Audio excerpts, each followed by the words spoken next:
Welcome to another edition of the Orange Zone. I'm Jonathan Singh alongside CNY Central Sports Director Tommy Sladak. Good Happy to to see be you. here. Happy to have you here. Every day of the week we have you covered with SU football content. Tommy, on Monday we heard from head coach Dino Babers during the Coach's Corner. How'd that go? Went great. A lot to say, and he was alluding to a lot of what the guys that are going to be getting it done on the field were, and that's today. On Tuesday, we shift our focus to the players, taking you inside the huddle. It gives you a chance to hear what players are saying as the season goes on. And it's a big week to be talking to these guys because, for one, we're looking at a team that has not won back-to-back games in 2 years. On Friday night, SU has a chance to snap that streak against an undefeated Liberty team. And the Flames, they're good. They've been perfect so far, 3-0. Yep. The Orange have to hand the Flames their first loss of the season as SU wraps up that 3-game homestand inside the Dome before the start of the ACC.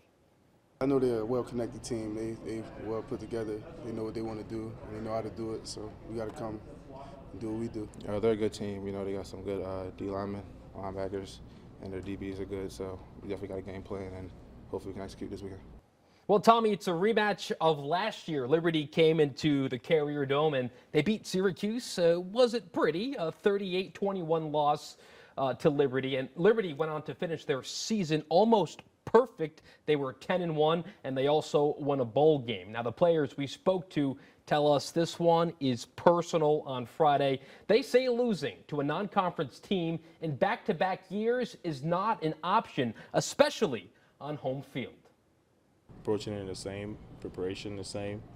It's just more personal. We definitely didn't like how it went down last year.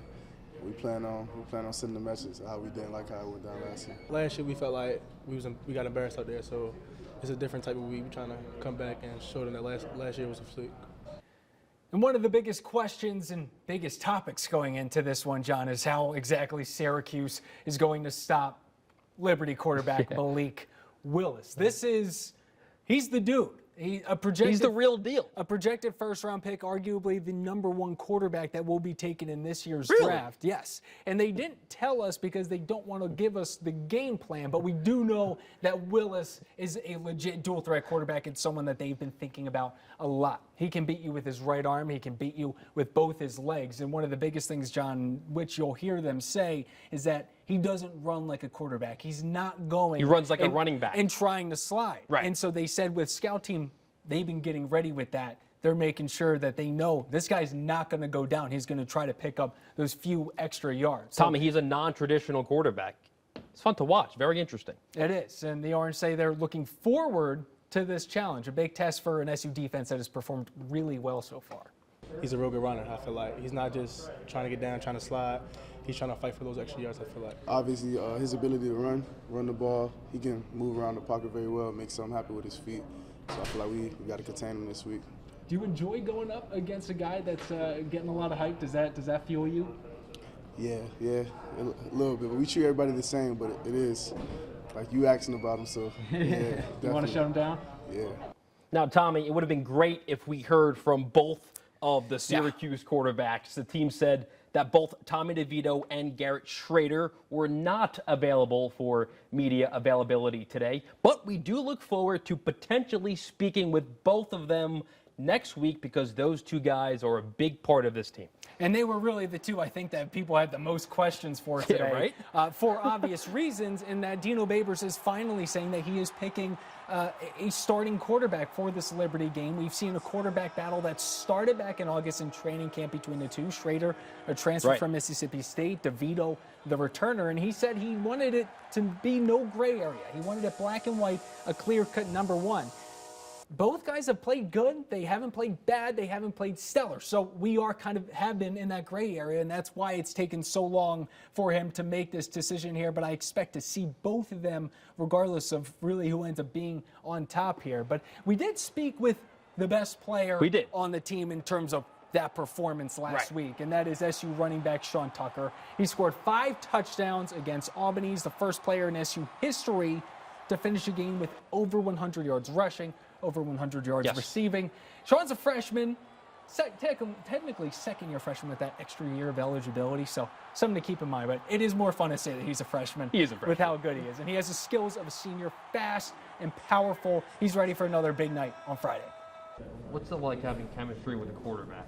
It's definitely important because, they always touch the ball and you two guys are in the backfield. So having chemistry, definitely working on that is important. And with rotating quarterbacks, does it affect that chemistry at all for you as a running back?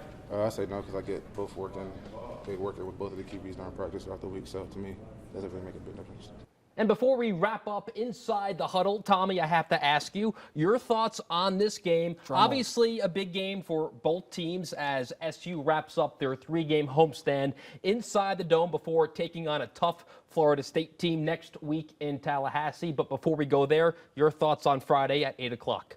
Well, we've seen what the defense can do 3 games in a row, and I think they're going to be able to do it again. This Liberty team, they, as we know, have a tremendous quarterback, but there are holes in the rest of this team that doesn't put them at the level of Alabama. Right. You look at their first 3 games, they're 3-0, but the competition not great. They had Campbell, they had Troy, and then, of course, Old Dominion, who they smacked last week. So for them, SU is their first test, just like we've been saying the same thing, even though Rutgers got the best of the orange. But looking at this one, I think the defense gets it done again, and I think the offense, knowing now really the level that Sean Tucker is at, is going to feed 34. I'm putting out a final score of 27-14. Wow. I think this defense really shuts them out. I think Malik Willis gets 2 touchdowns for them, but Orange on top.